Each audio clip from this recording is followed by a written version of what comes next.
Hi, Susan. How are you? I turned it on a few minutes early so people could jump in. Um, Now I'm trying to figure out. Let's see. Beautiful day in Tucson. I'm It right here is. with you. Are you? Yeah, that little Yep. bit of overcast yesterday with some sprinkles was really nice. So let's see. I'm trying to see what the best way for me to do this is.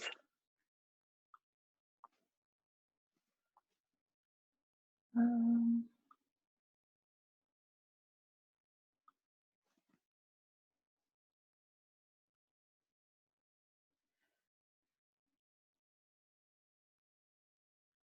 no, there we go. Oh, there's a way to split this screen a little bit.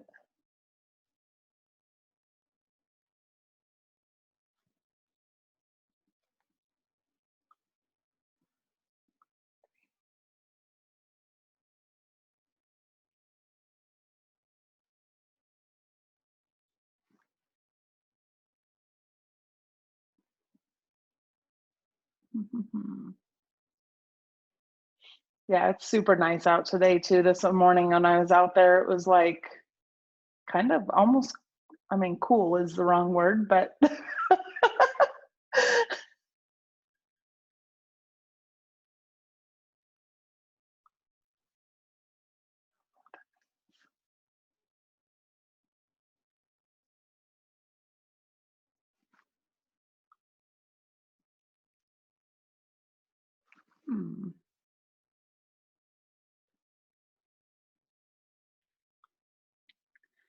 I'll look for.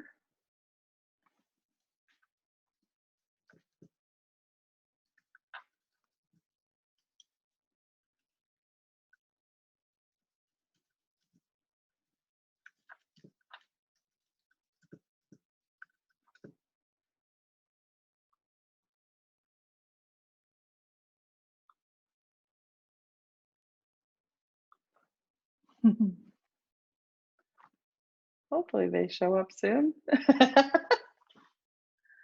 we go.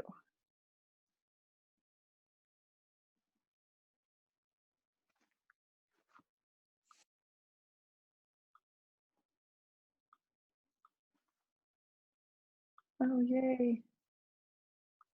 Stacy's coming in.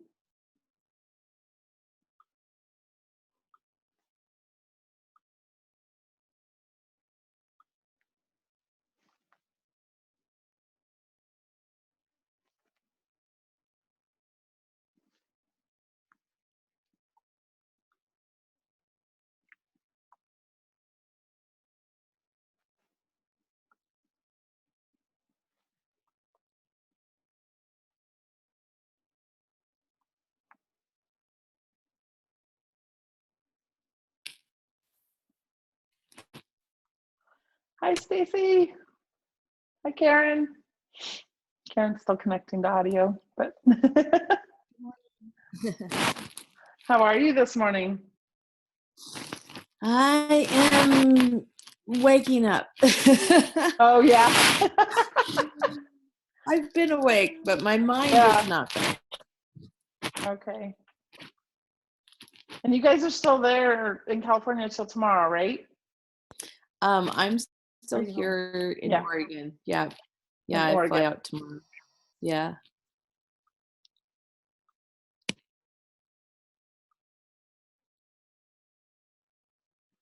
Okay. Met Kim. We're just going to give it a couple minutes and then let people join. I'm trying to figure out, I don't know if I can make it happen. Should be like a view side-by-side mode option. Can you guys, you can see me talking or just the screen? I can see you. You're in the side thing with us. In the little side thing, yeah. There was supposedly a way I could like slide that over and do different sizes, but I can't seem to find it. So I might have to figure that out at some point.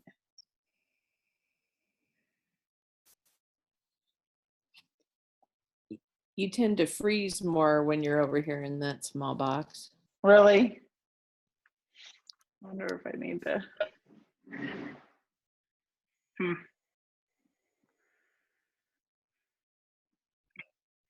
But I can hear you fine. It's just your picture freezes. It just freezes. All right.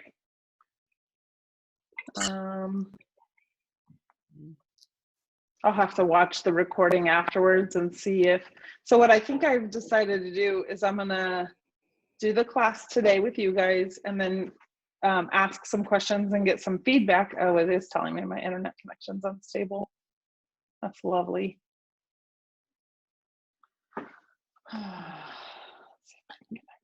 Hey, at least it's not telling you you're unstable. Yes.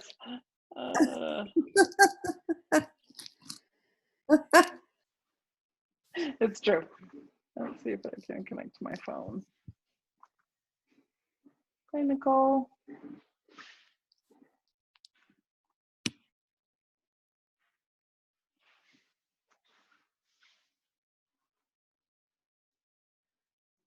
That's all right, Nicole. I'm just gonna. Oh, I may have completely. Oh, it's gonna connect. All right, it's gonna connect to my iPhone, so maybe that'll be more stable, which is kind of crazy, isn't it?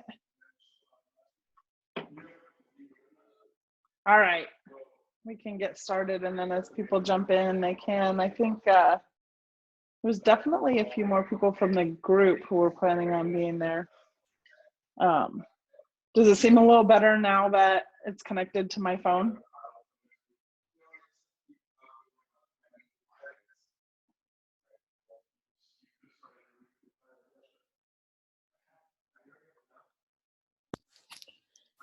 Partly might be where I'm at too. So Okay. I don't know, maybe somebody else needs to let you know.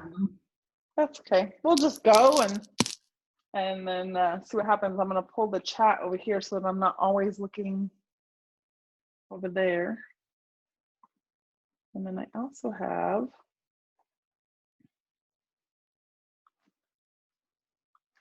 you know, sometimes like closing the other things on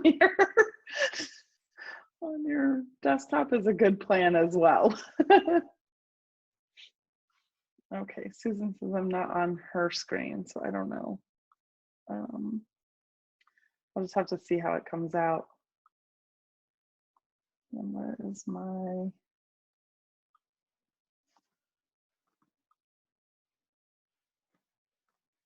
Oh, here it is. Okay.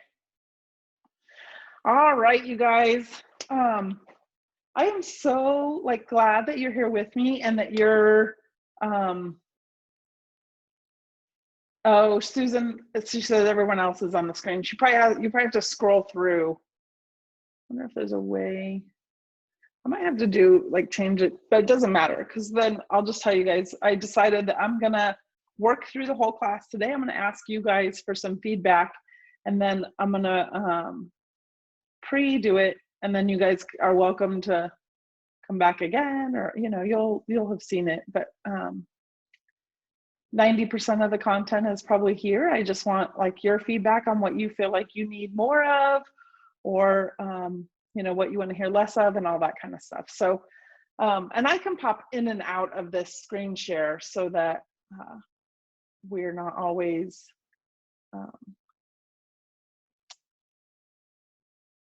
on the thing here. Make this small because I don't have to see the whole thing. Okay. So welcome to Now is the New Later, the termination of procrastination, hopefully. Right? I need it to go to the next slide. Yay. Okay, so what is procrastination exactly? And etymologically, it's a combination of two things. It's not just to put off until tomorrow. And it's that combined with doing something against our better judgment. So those two things together. Procrastination is not a respecter of persons, right? The majority of the population struggles with it, all the way from like students, which is where we like see it most often, right? Like when we were in school and stuff, but we're talking all the way up to PhD students, right?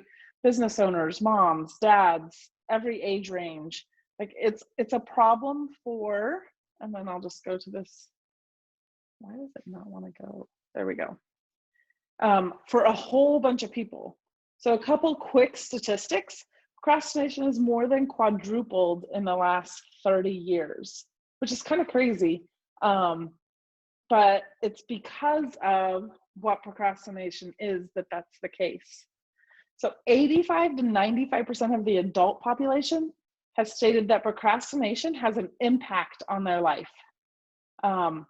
And, you know, a negative impact on their life, I should say. And 1 in every 5 people struggle with chronic procrastination to the point where it's jeopardizing their jobs, affecting their relationships, contributing to chronic health problems, both mental and physical. 73% of Americans say the negative impact on their life from procrastination has been, you know, very much all the way to extreme. So, you know, way above middle. And then 40% of people have suffered a financial loss simply due to procrastination, like something they did or didn't get done. But it's not your fault. And we always think of like procrastination, right, as like, oh God, I'm just lazy, I'm not doing this, I'm not doing that, whatever. But it's twofold. It's a problem with how our brain is wired, and then like family systems and traits that and personality that we're trying to, okay, sorry, I was reading okay, I am advancing through the slides, and so is it not showing that to you guys? No? You guys are still on? Okay.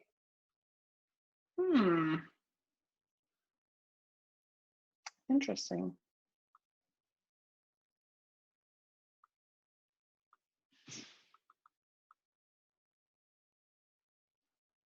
It says I'm sharing the right screen. Maybe it's somehow frozen there.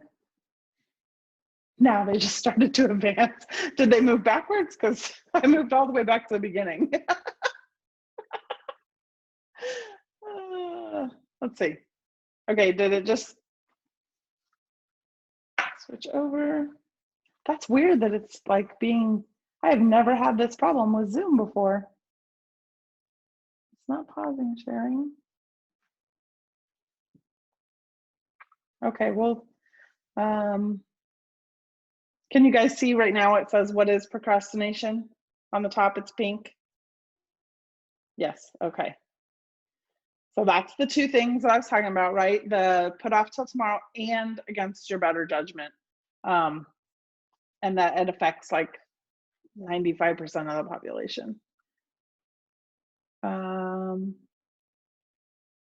Okay, let's see if it's starting to go again. You guys see the statistics now or no?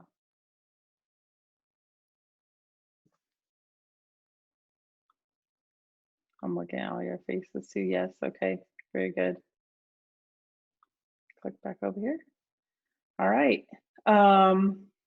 Okay. So 1 in every 5 people struggle with chronic procrastination. The negative impact, very much or extreme. 40% of people have struggled. It's blurry. I don't know why. It's not blurry on my end. Okay, Stacy. Suffered financial loss due to procrastination. Now, is the screen blue? The it's not your fault screen? Yes, okay. So our brain, right, is wired for the biggest reward, the least amount of work. So Donald Miller says our brains are created to survive and thrive. And then number 2 is conserve calories, right? And so the way we were created in that, it's like to get the most amount of work done for the most reward for the least amount of pain, right? 15 of the 16 personality types struggle with procrastination. The only one that doesn't is that super high consciousness, like, and self, like, they're the people that are motivated by external and internal expectations. They have a high sense of self-consciousness and their perfectionism in a different way than we're going to talk about perfectionism in a minute, right? But there's only that one personality type. You guys all know those people, right? They make lists on lists on lists, and then once they have it like set, they can't deviate from it at all, right? And so they don't struggle with procrastination, but they have their own, we all have our own cross to bear. We all have our own thing to deal with. So so it's a combination of nature and nurture. So some of it, right, it's the nature or part, we're born with it, and our brains are kind of wired that way for survival. It has to do with that lizard brain. When we get stressed, that prefrontal cortex like shuts down. But it's also nurture, right? It's also part of the family systems that we grew up in and that we are creating. And when I look at this, I mean, I didn't create this because I never struggled with it, obviously. Like, procrastination has been a big problem in my life in the past. And even now, like, I have to catch myself, right, and move forward in some of these things that we're going to talk about.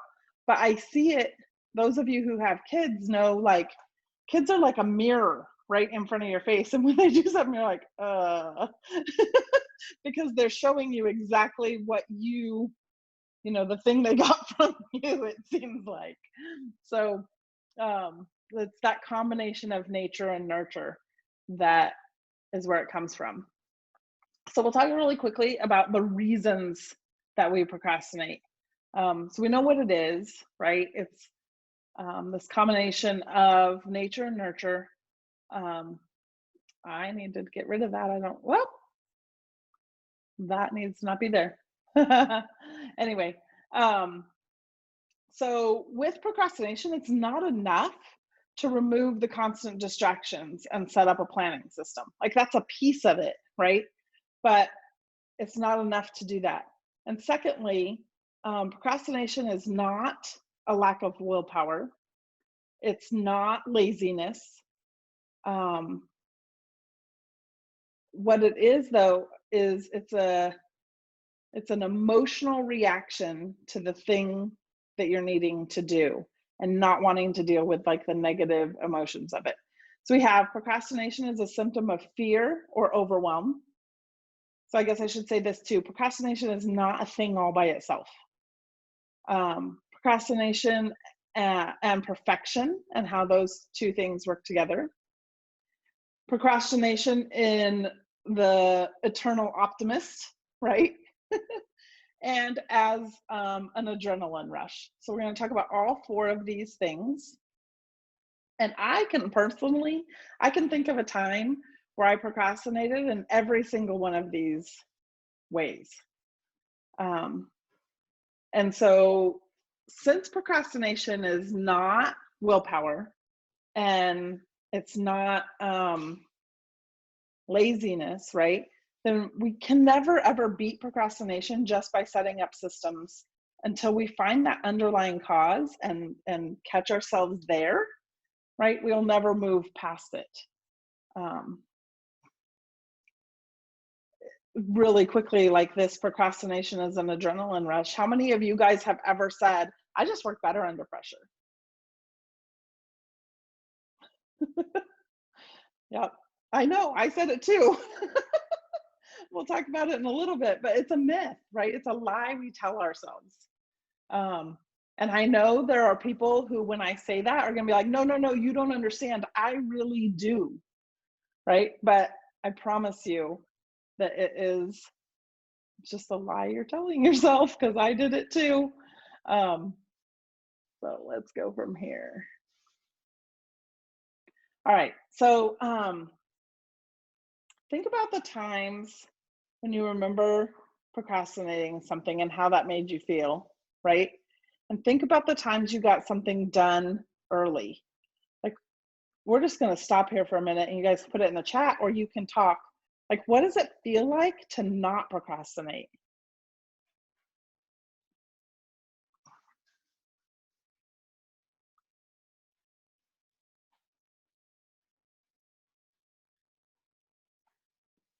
Go ahead, Nicole. I think I wrote in the chat about how I never say I work best under pressure. I already know.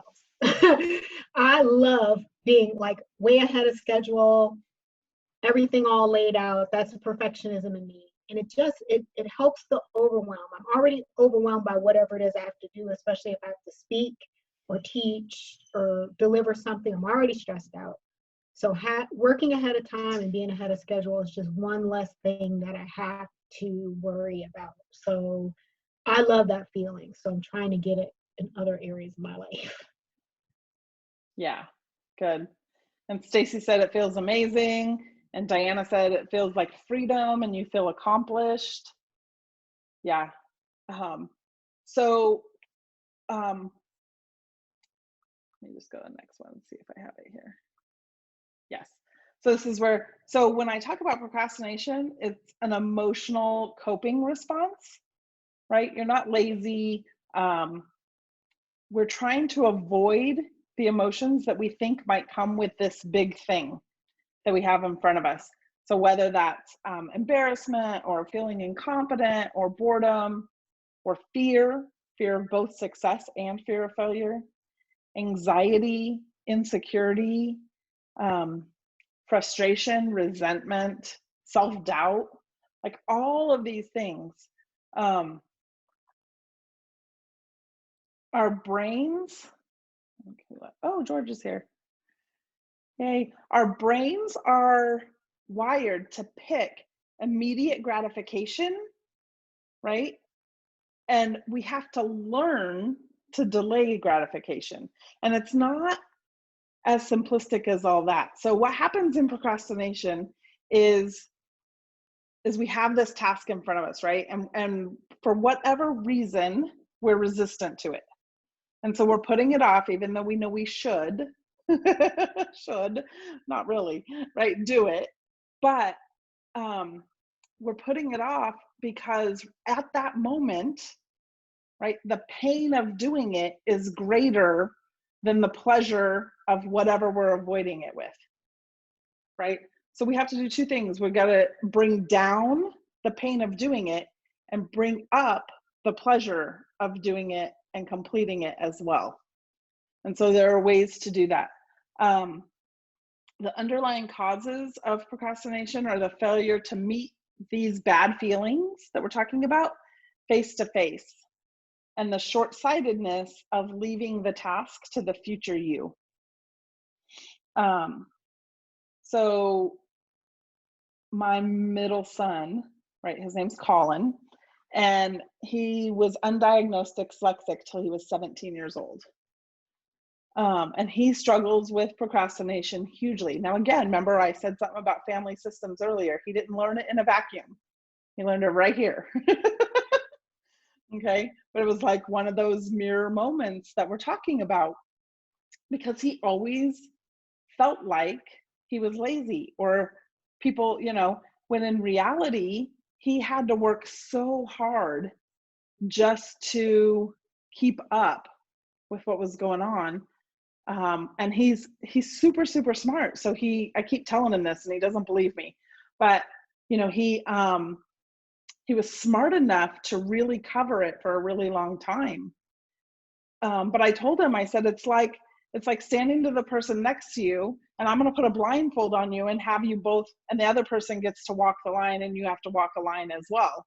and you have to do it blindfolded, but they don't. That's how you're functioning in the world.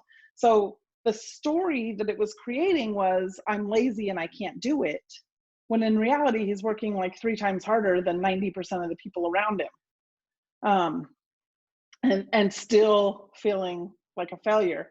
And when we get that negative reinforcement all the time, then our tendency is to go back to the procrastination. So that's what it is. Now we need to figure out, right, how do we overcome it? How do we beat this thing? And the first step is to figure out the reason you're procrastinating. So a lot of people are telling themselves they're lazy, or they just can't do it, or they're not enough, or so just paying attention to those things we're telling ourselves is a big piece of it. So procrastination is a symptom of overwhelm. Let me see something real quick. Okay, I just didn't put it on that one. So when we see something in front of us, right, that's hugely overwhelming, then we shut down, right? Because we don't know what to do, we don't know what needs to be done, or we don't know how to do it. So those are the two, like when you're feeling overwhelmed, it seems like way too much, you don't know what exactly needs to be done, or you don't know how to do it. So in order to combat that, right, first we recognize that's why I'm procrastinating, right? I'm completely overwhelmed by this huge project that I have to do, right? And so to overcome that, we break that project down into very bite-sized pieces, like very. Decide if you need help from somebody else, right? And make them a list. And then so if you still feel that every single time, the question you ask yourself is, what do I need to do before that? What do I need to do before that? Okay, what do I need to do before that? And if it still isn't right clear, right? So it might be like, oh, plan with Amy how to get XYZ done. Okay, and if I'm still like, I don't know what to do there, okay, I'm gonna call Amy and I'm gonna ask her question A, question B, and question C, right? So instead of plan with her, now I have very specific things that I want to get done with her, right? And if I'm still stuck in this, like, I don't know where to move forward from right here, then I need a smaller step and a smaller step. And the literally the small step might be pick up the phone and make the phone call, because it's amazing how many times my kids are notorious for that, right? Like, can you just call? I'm like, no, you need to call and do the thing. Like, just make the phone call. And so we put off making those phone calls, or making the little tiny step that we need to make. Okay. Okay. Procrastination is a symptom of fear. So somebody said this to me, and it has completely changed how I think about this. So does anybody in the group struggle with imposter syndrome? Like, yeah, right? Like, okay, this is the deal. If you have imposter syndrome, you are not an imposter. The people who are imposters don't struggle with it at all. Right? They have this narcissistic thing going on that they don't struggle with it at all. So if you have imposter syndrome, you aren't one. Okay. Let me go back to here. So fear of failure. Yeah, I like it too, Nicole. It was like completely, yeah, like, oh, great. So how do we beat, right, a fear of failure? Well, first of all, for us, like, we know we can pray about it, right? That's number one. Like, God, I know you have not given me a spirit of fear, and that you've given me all the things I need to do this work that you've put in me, right? Like, we can pray about it. I think it is recorded, George. I had a little, yeah, it does, because it says pause recording and stop recording over here. So we can definitely watch it later. Okay, so fear of failure. So first of all, we can pray about it, okay? The second thing is, if our goal seems, so there's a difference between, right, target goals and action goals. And usually action goals are where I was talking about before. Like if you break it down to the smallest bite-sized pieces, we know we can take those things, take those steps. Target goals are, you know, I want to make $10,000 this month. Sure. But yeah, right. And so that seems super overwhelming. So another way that you can combat this fear of failure is to set a tandem goal with your target goal. And that tandem goal is, I'm going to learn something new about blank. Okay. So that is the goal, right? So if you're launching something new and it's scary, right? It's scary to put yourself out there. So the tandem goal is, I'm going to learn something new about launching, or I'm going to learn something new about content creation, or I'm going to learn something new about creating video, whatever it is. Because if that's, like, you still have your other goal, right? You still have your target goal of, I want to make this much, or I want to go live once a week, or whatever that target goal is. But with this tandem learning something new goal, right? You know you're going to meet that, because you're always, always, always going to learn something every single time, right? So when we're talking about failure, there's no failing, right? There's just learning. There's just process. And so we set those goals that we're reaching for, but pick a tandem goal that is, I'm going to learn something new about blank. Okay.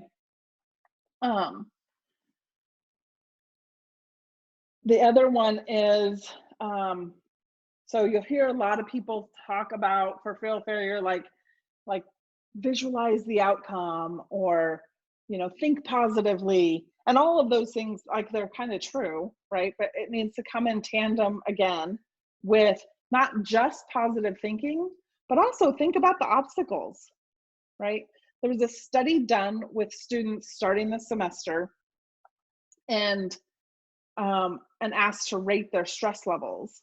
And the people who did not procrastinate had a very small amount of stress at the beginning of the class, because they were thinking of the obstacles that could come, right? But I don't know why that just popped up, sorry. But their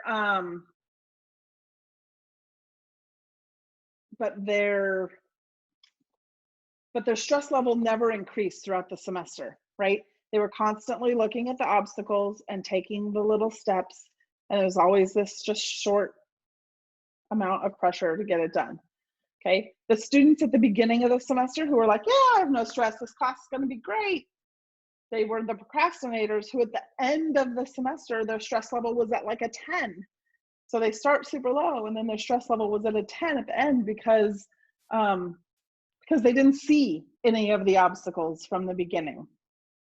So not just like visualize the outcome, but also think about the obstacles that are there, and then think about how you're going to overcome them. And it gives you some shorter paths. Let me see if, yeah, okay. The other thing for fear, obviously fear of failure is huge, right? It's a huge part of procrastination, and procrastination is a symptom of this a lot of times. Okay. And so the next thing is to look at is, what is the bigger story that you're telling yourself, right? Are you looking at this thing and saying, I can't do it, I'm not good enough, my dad always said I'd never make it on my own, you know, all of those stories that are playing in the back of your head, and rewrite the story, right? We know But you can't do that until you're conscious of it, right? And so until you stop and be like, okay, what is the bigger story that I'm telling myself? And then so the reason procrastination is a symptom of fear is because we're avoiding, right, that yucky story. And so instead of avoiding it, if we sit in that, we can be like, okay, I am, like, this is making me feel fearful. I'm going to pray about it. I'm going to ask myself what it's telling me, right? And then instead of numbing that fear, then by procrastinating in whatever form that comes up, right? I've looked at the obstacles and I'm going to feel the fear, but push through it anyway by rewriting that story. Okay. The flip side of fear of failure is fear of success. What does fear of success look like? Well, it looks like playing small. And again, we're back in this, like, what's the bigger story you're telling yourself here?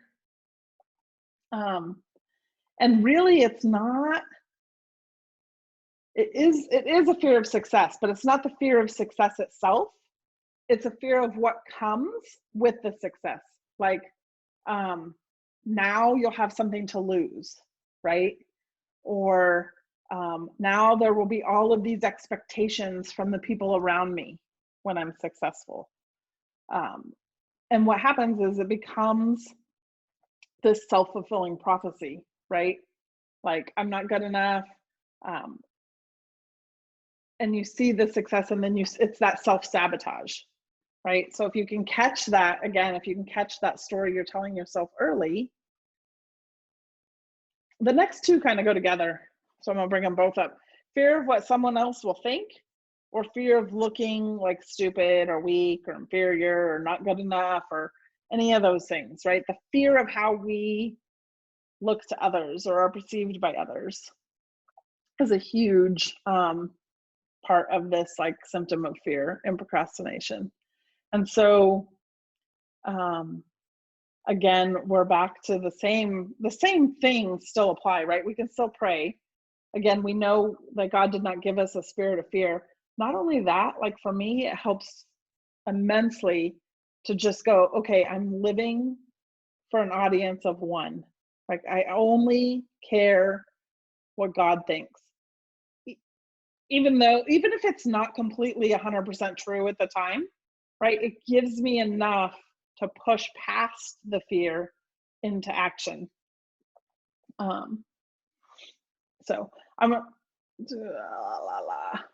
okay, so that's the first little box, right? The fear and overwhelm. So let's stop there for a second, and I just want to get a little bit of like feedback, or how do you guys feel about these two things? Just procrastination is a symptom of overwhelm and of fear. And I guess aha things you heard, or things you still want to know about it. Diana said she loves it. There's no failure, just learning. I like that too. Yep. Yes, Nicole. Sorry. That's okay. I was just, I just.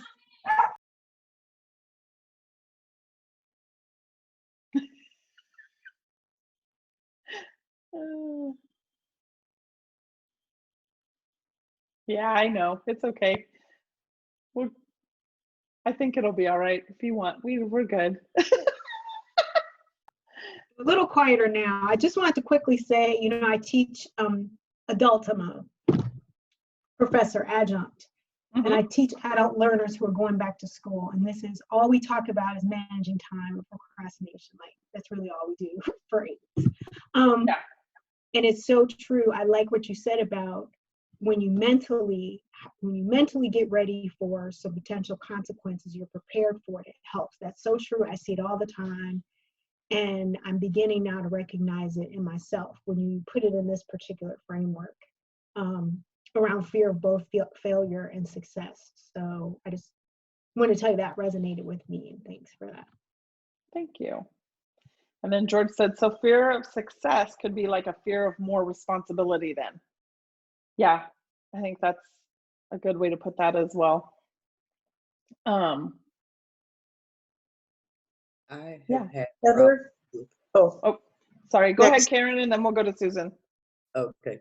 I have had problems with fear of what someone else would think because of me being mature and I wanted to launch out and do something, and it's like, you're too old, you know, and fear of looking stupid, you know, and even in my church, like getting online, doing Facebook Lives, I've been fearful of what they would think because people see me in a certain way, and then in my maturity as well. So it's like, oh my goodness, it's been hard. But I pushed through it, but not because of giving myself another story. I should look into that. But it's more like I feel prompted inside to do it. So what am I going to do? Go with what's inside of me, or what? And people are not even probably thinking of me. It's maybe my imagination, you know. So I'm working on that, but it has frozen me actually for years. Yeah. Go ahead, Susan. well, I was just looking at what you were saying about the symptoms of overwhelming and then fear, and I realized that setting action goals for me means that sometimes I tend to procrastinate because I have not gone to that question that you said, what do you need to do before that? And I don't go back to the before far enough. Then I get stuck in the middle. So I have to keep going back and saying, okay, where do I go back to so that I'm actually starting at the beginning and I can work through the procrastination. So that was huge for me. Okay, thank you. Yeah, I always love that. Like, what do I need to do first? What do I need to do first? What do I need to do first? And like, get it super, super specific. And then, Karen, when you were talking about that, one of the ways, I have it written right here, right? One of the ways we combat procrastination is find your why. And so that's what you said, right? Was your why is what pushed you past caring what other people think about you, as you know, and letting that stop you. So that is a huge, you know, find your why. So, yep. Okay. We'll go to the next one now. So procrastination is a symptom of perfectionism. It comes out this way, right? If I can't complete it perfectly, then I can't start it. And it's linked to that fear of failure. It's linked to what other people will think. And for the perfectionist, success doesn't even feel like success, right? You guys, some of you know that I talk about those target goals, right? Like the reach for the stars and you'll land on the moon. But for the perfectionist, landing on the moon isn't good enough, right? I want to make $40,000 and I only made 30 this year, whatever it is. Like, it just, like, they never feel like it's enough. And it's that perfectionism, even when they meet their goal, right? Even when they hit it, it's like, okay, now I got to go to the next one. I got to go to the next one. I got to do this next thing. And so it has like this double-edged sword to it, where it can be, if I can't complete it perfectly, I don't start. Or even when I hit my goals, it still doesn't feel like success and I'm still striving and moving forward. So I like to talk here a little bit about the difference between pushing, right, and reaching for things, and that striving feeling, right? That striving feeling of, and there might be a better word for it, but this, like, I can never ever attain it, and it's the I never am good enough because I can never get there thing, right? So it's like that balance of content where you are yeah, always still pushing to the next thing. The difference is that content where you are piece, right? So gratitude is a big piece of the equation here, right? In order to keep yourself content where you are, gratitude. Secondly is the idea of, I mean, you see all throughout scripture, God telling his people, right, to make a monument. So he tells them to stack rocks, right? Like stack the rocks up here. And it's a reminder of what he's done. So it's that same idea, like when we always feel like we're striving, we're not recognizing what we've done. We're not recognizing how far we've come. And so, you know, stacking those rocks becomes an integral piece of just recognizing the past and being grateful and realizing, oh yeah, that's where, you know, where I'm going. And then it doesn't feel like failure anymore, right? There's progress and movement. When my oldest son Chandler was in kindergarten, here we are again, like talking about mirrors, right? His teacher came to me and she's like, I don't know what the deal is, but he takes so long to do anything. And it could be like fully creative, like his own, I mean, we're talking about kindergarten, right? And he went to a play-based kindergarten, half day. So like literally it'd be like, make a drawing about whatever. And he'd sit there for like 15 minutes and not start because he couldn't, like, he knew if he put the pen on the paper, it might get messed up. And and then it wouldn't be what he wanted, or it wouldn't be perfect enough. And right, so it kept him, even at the age of 5, from moving forward and starting. So that's linked up here. My another story, my best friend Allison from college, she told me the story about, she didn't say words till she was 3 years old. And so when she was in her 2s, her mom was like super worried about her. And like taking her to see occupational therapist, right? Speech therapist, to see if there was something wrong there, and hearing specialists and all this stuff. And then one day when she was 3, she just like sang the whole ABC song. And so it was just like, until she could do it perfect, she wasn't doing it at all. At least not in front of anybody. And that's, again, like 2 and 3-year-old, right? Like, so these things, right? Nature and nurture, some of it is just, you know, built into how we are, our personality. I will tell you, to this day, Chandler's personality is still kind of like that. Like he recognizes it more now, because I worked really hard when he was little on, it's okay to make mistakes. Mistakes are how you learn. And like most of you guys know, I taught high school until about 3 years ago. I taught high school math, and like getting those kids to make like, they're so afraid of mistakes. And so I think that's part of this too, like making mistakes is okay, right? It doesn't have to be perfect. It doesn't have to be like perfection. Perfection doesn't exist, right? Like it's a myth, it doesn't exist. But so when we're striving for it and letting it keep us from doing other things, then it can be a problem.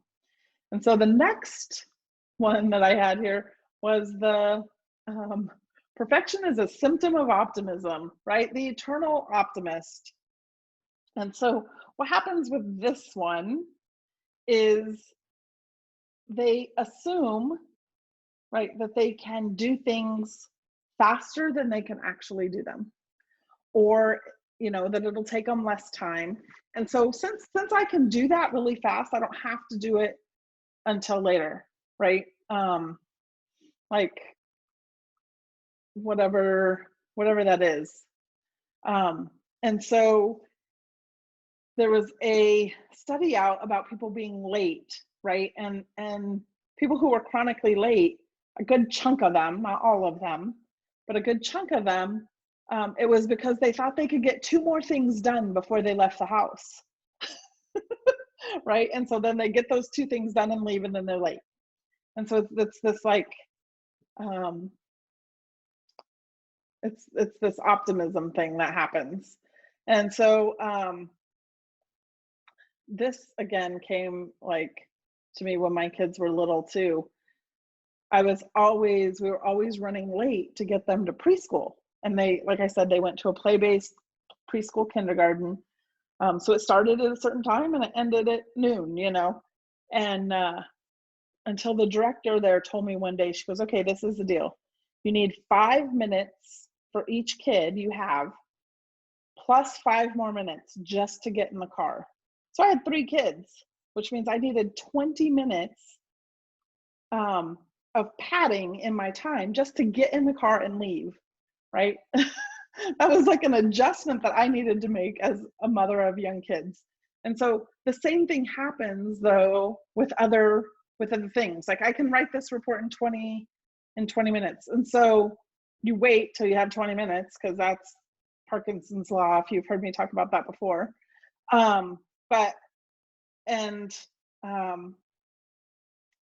then, you know, it actually takes you 30 or 40. And so then you're over your time.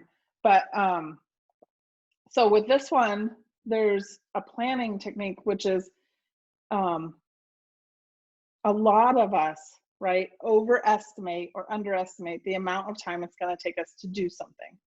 So if you plan out the time and then double it, you're pretty much going to be more on track. Estimate how long something might take you and then double it. And if you plan for that, it does 2 things. It leaves some white space in your day, right? And then it also makes sure that when you're breaking that down into chunks, right, that you're being realistic about the time that it's going to take you to do something.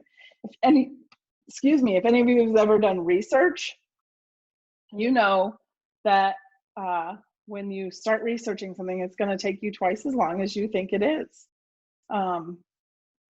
And that's true with a whole bunch of things. Wait, let me see here if okay, let me go back to there. So last one, this is the one I talked about at the beginning. So procrastination is an adrenaline rush. This is the, I just work better under pressure, okay? It's a myth, first of all, okay? And we have a memory bias. So what happens is, this was true for us at one time, right? It didn't work the other 9 times, but the one time it did, right? The one time, so I used to say this one all the time, you guys, especially in college. And it was, and I always said this, I always use this example. If I write a paper 2 weeks ahead of time and I go back and I check it and blah, blah, blah, then I always get a worse grade on it than if I just do it the night before and turn it in, right? I'd get a C on it the other way, do it the night before and turn it in, I get an A. Guess what? That happened one time. And it became the story I told myself in order to, so this is what it really is, right? In order to relieve the guilt I felt about procrastinating in the first place.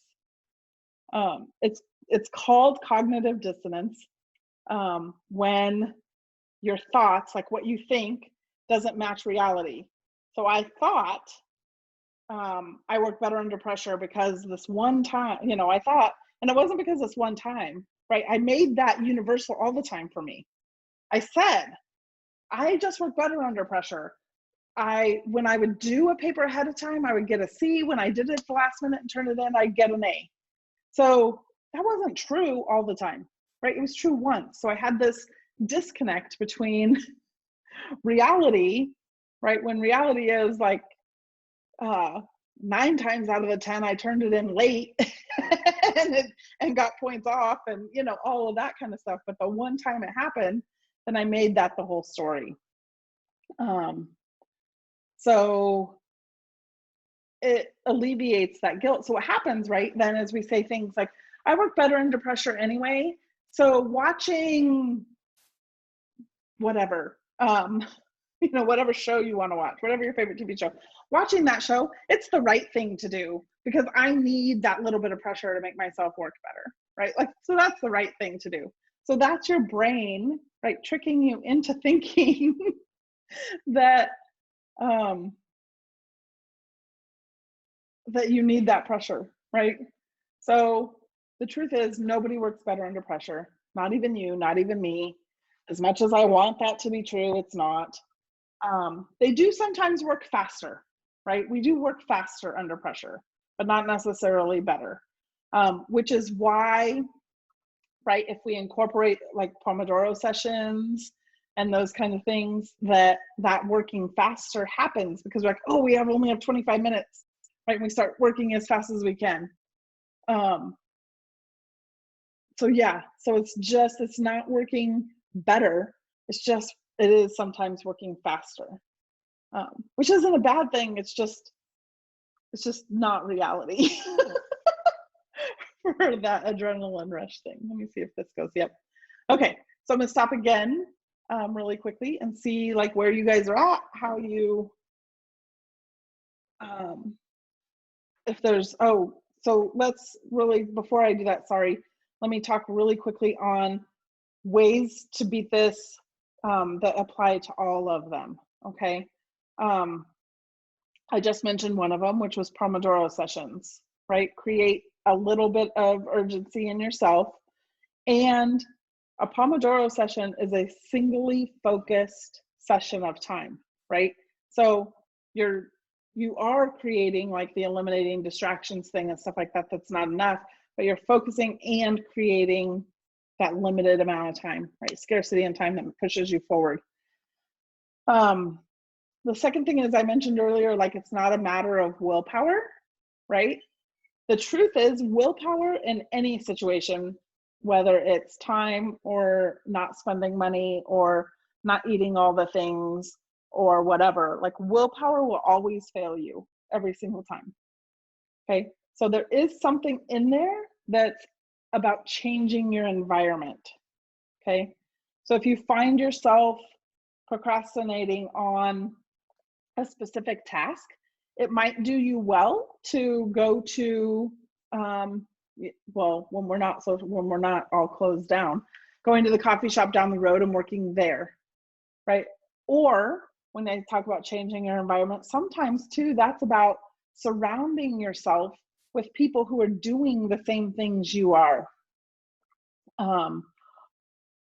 And so in changing your environment, right, it's twofold. It's your physical environment and it's the people around you. So if you're bouncing ideas off of somebody around you, right, changing that environment, then it pushes you forward to take action. Same thing with accountability groups and all that kind of stuff. We talked about breaking it down.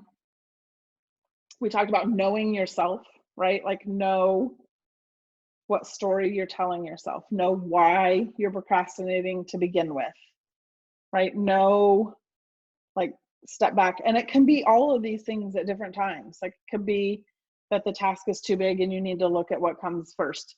It could be that you're afraid of failing or afraid of looking silly to people or whatever. And then, you know, and then the other piece of that is changing your environment. Find an accountability buddy that will help you. Like that's your cheerleader, right? That'll just tell you, you can do it. Just do, you know, they become huge. We talked with Karen a minute ago about finding your why. Like finding your why is a big piece of not procrastinating. Because, right, remember we talked about the pleasure pain thing, right?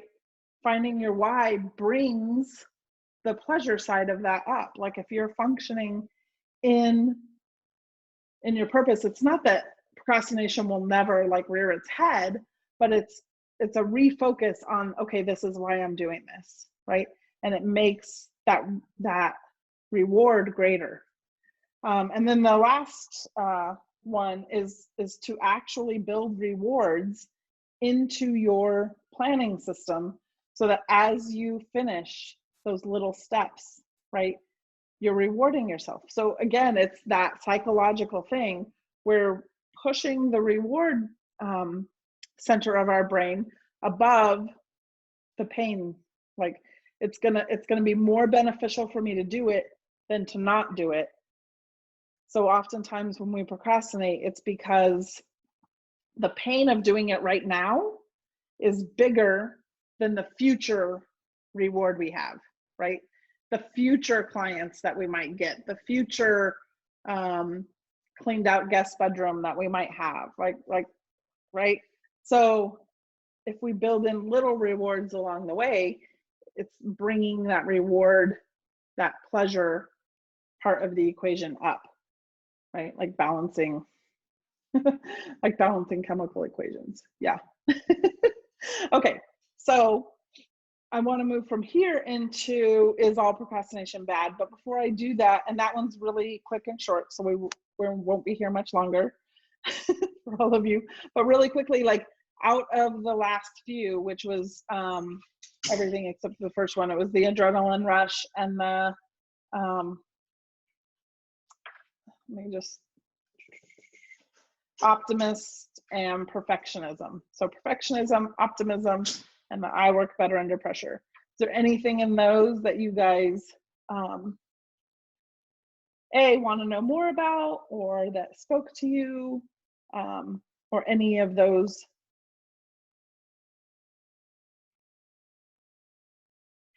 Any of those things?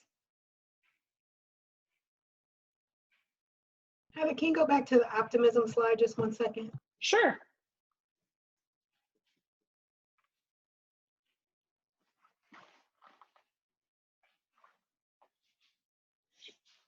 So when we were talking about optimism, we talked about like taking how long you think it's going to take you and doubling it, right? If you're this person. Yeah.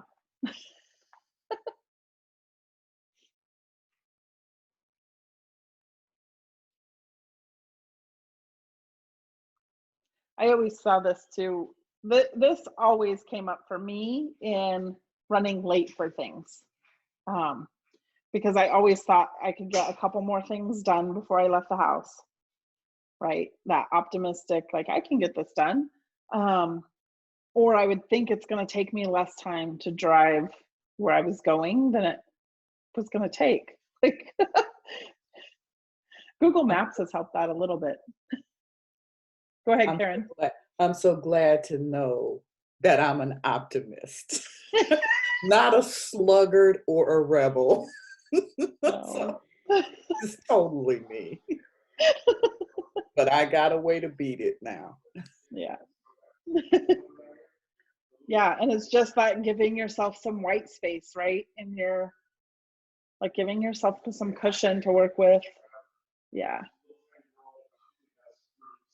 Okay. Anything else, guys? Okay. So is all procrastination bad or harmful? The short answer is no, right? Except that what sometimes we see as procrastination, right, really isn't. So when I say the short answer is no, it's because it's all about intention, right? Not all procrastination is created equal. Whoop. I don't know where that, I lost a slide. Anyway, I will have to look at that later. But there are times, right, when life happens. And so our priorities have to shift in the moment, right? And in that case, whatever you were working on, like, it's not a harmful form of procrastination. The other piece is those of you guys who are with Diane, and then, you know, like that power of pause, right? So you can delay making a decision because you want to think about it, right? And pull in some thinking time, right?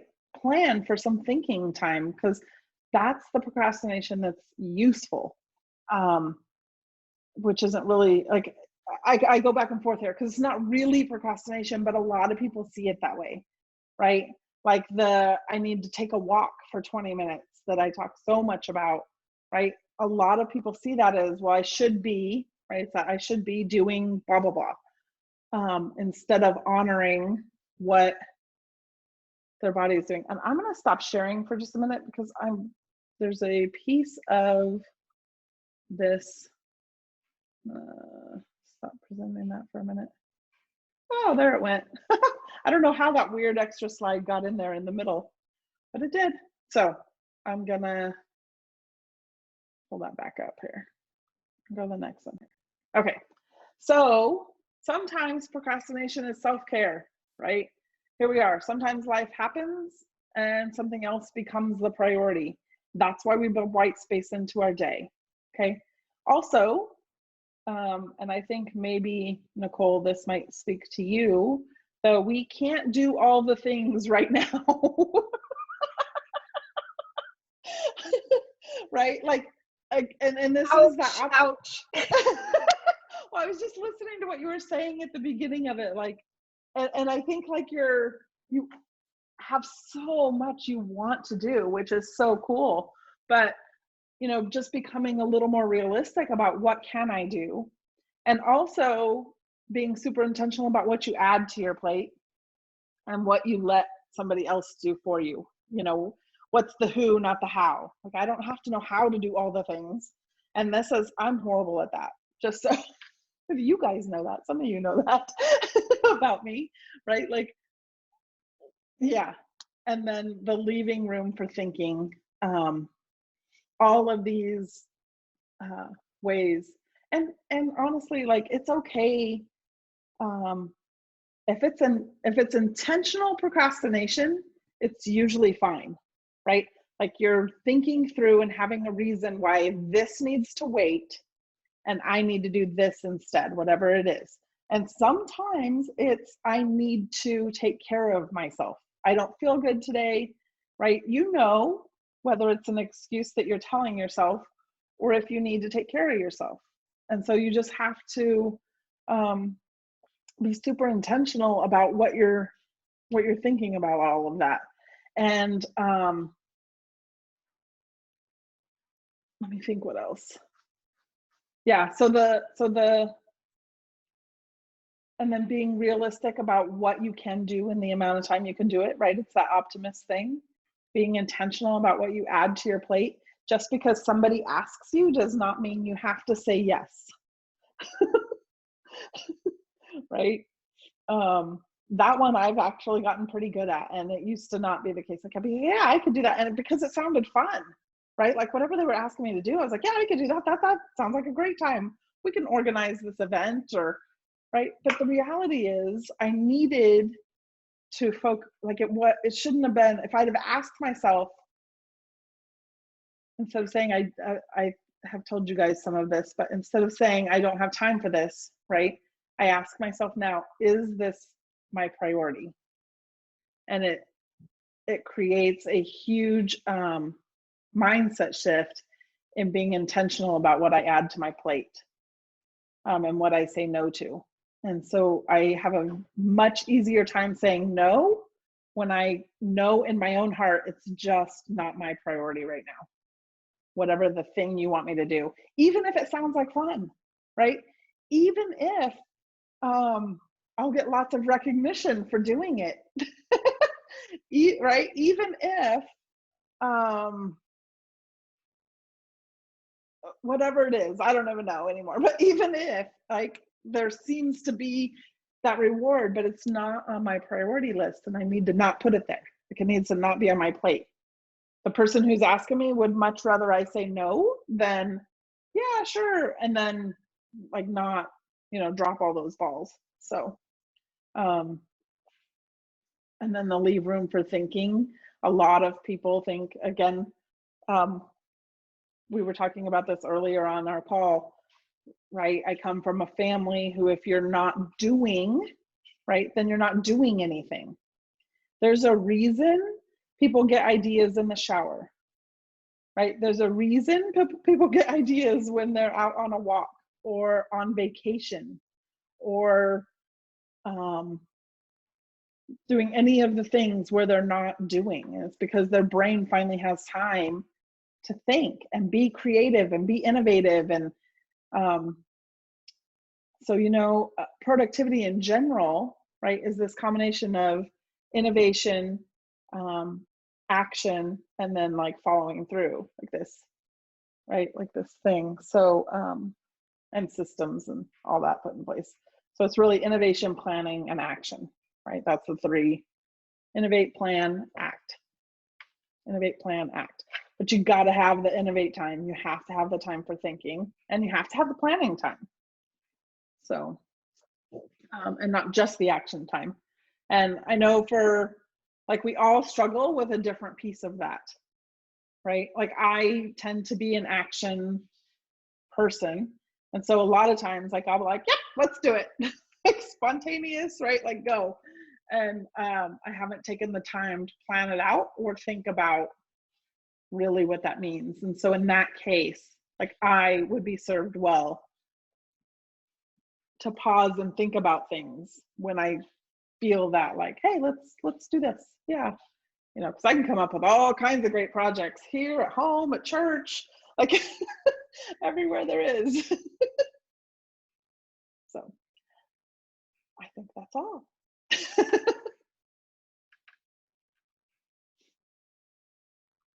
Let me find my chat box again. It's gone. Okay, guys.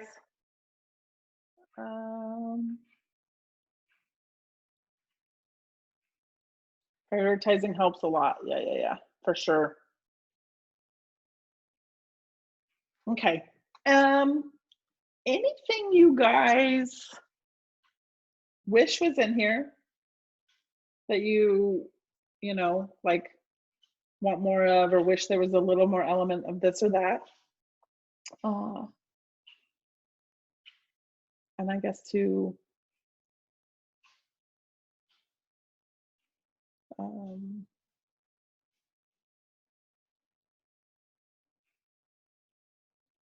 maybe I'll quickly ask.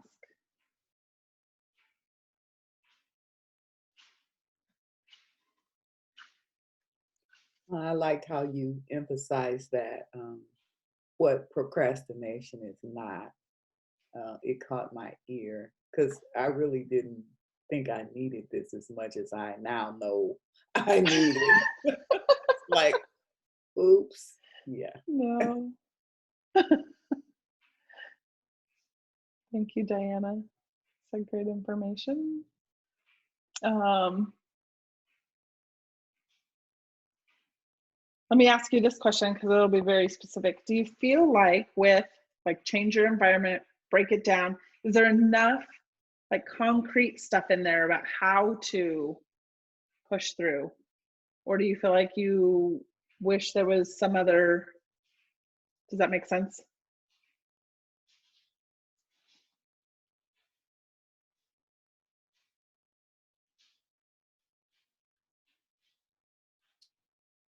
Maybe another example about rewriting your story. Okay.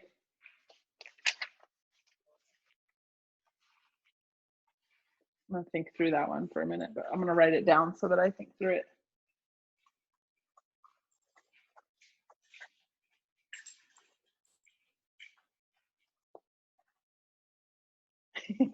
My son that is standing over here. I know. You can come say hi if you want. But he's the one that in kindergarten wouldn't start a picture. Yeah. Instead of what? Wouldn't start your work. Oh. Because it wouldn't be perfect. Right? Yeah. Okay. I look. Where are you going? Okay. See you later. All right. Sorry, guys. Yes, he's the one that is now not a little kid anymore. He's not 5, but yeah, he's the one that couldn't, and he knows it. You know, we've talked about it a lot. Like, he just couldn't start because he didn't want it to be wrong.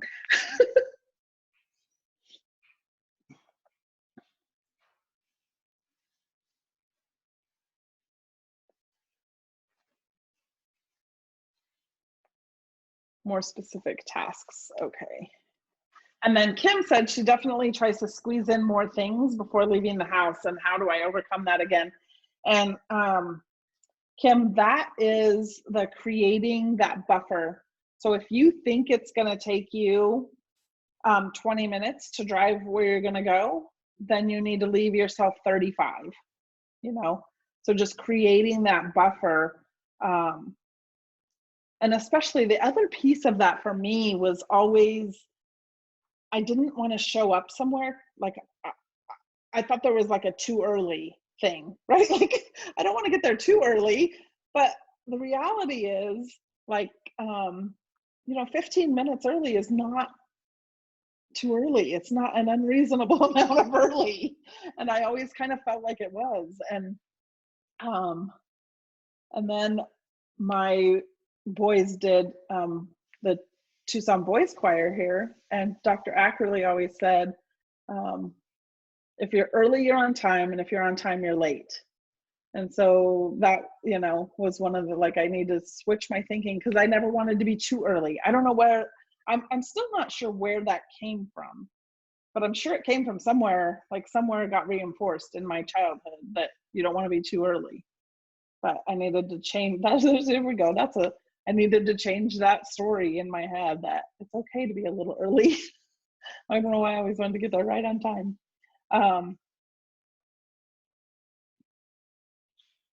Thank you, Susan.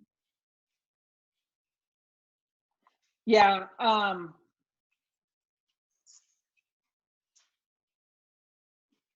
Yeah, so Diana said she's always had a book with her now, and if she's too early, she can just read or maybe make a call or two, right? And that comes in too, where I keep that location-based to-do list. So I keep a list of things to do, like that I can do while I'm in my car for a couple reasons. It's when I'm too early, but a lot of times I'll find myself out, and let's say I have an 11 o'clock appointment, it's 10:30 and that's, or 10 even, right? It's 10 o'clock and I finished up the errands I was running.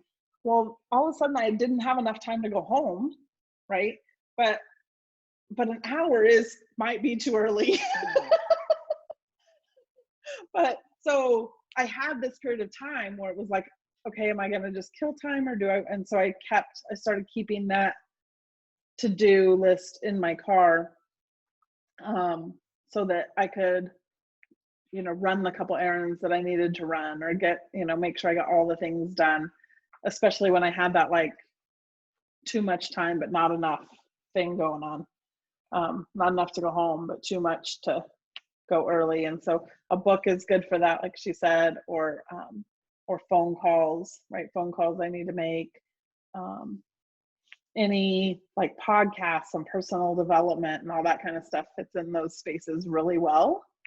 So it actually kind of became, who was saying that to Kim, became a thing for me. Like if I get somewhere early, then I get like a few minutes to listen to this podcast that I like, so that getting there early became kind of a reward. Thank you, Susan. I appreciate you. She says she's got to go. So yeah, that's always a good thing to have when you're going to get there early. And then, so Stacy, adding more specific tasks. Okay. Let me think about that for a minute.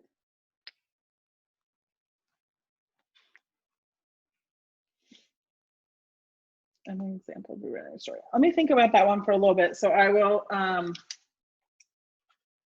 get into that. And maybe, because I was realizing as I was speaking, a lot of the task type things are coming out of my mouth and not necessarily on the slide, right? Like the big pictures on the slide and then the task things were coming out of my mouth.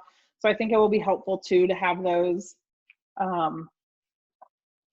on the slides as well, right? Like so that they look more action and step by step. But that, so I think that Yeah, George said yes. Stacy said yes. Bullet points. Okay. Yeah, and so all of those, like, change your environment, like that one's huge, guys. Just and that's, you know, like the physical environment that you're in, that changing it.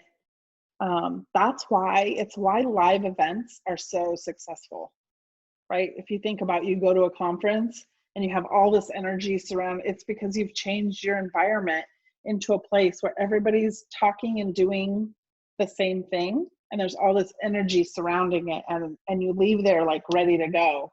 And so creating that for yourself at home as well.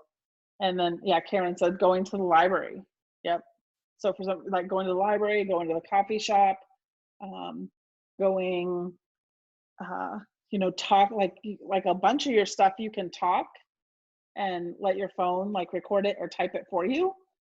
So for me, a lot of times it's going out for a walk, and I can talk my, you know, I know people who write books that way. Like they just talk their stuff out and send it to their editor, who then is, you know, putting it in a nice format. Right. So yeah, that changing your environment. Okay.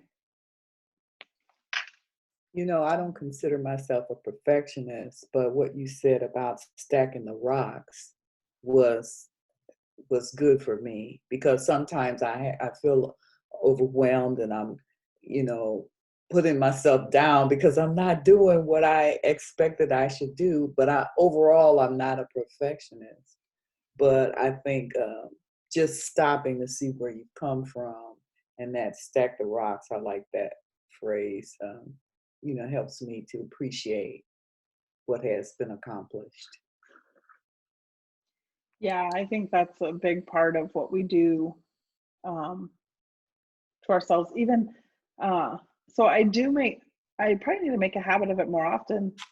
Thanks, Diana. Oh, she's gone. Oh, there she is. Bye. Thank you. Is that reflection piece, right? Like I often at the end of the year look on the whole year, and I have to like take out my calendar, right, and look back on the trips I took or the conferences I went to or the things I did, because you've forgotten them, right? November comes around, you don't remember what you did in March, but all of a sudden, like it creates this like, oh yeah, I did do that, and then I did this, and then I did this, and that remembrance of what have I done has always been really good for me. And so it's probably a good piece to include in like quarterly at least. And maybe, you know, and monthly, like what did I get done this month? What needs to stay on my to-do list? All of that kind of stuff. So, all right. Anything else from anybody?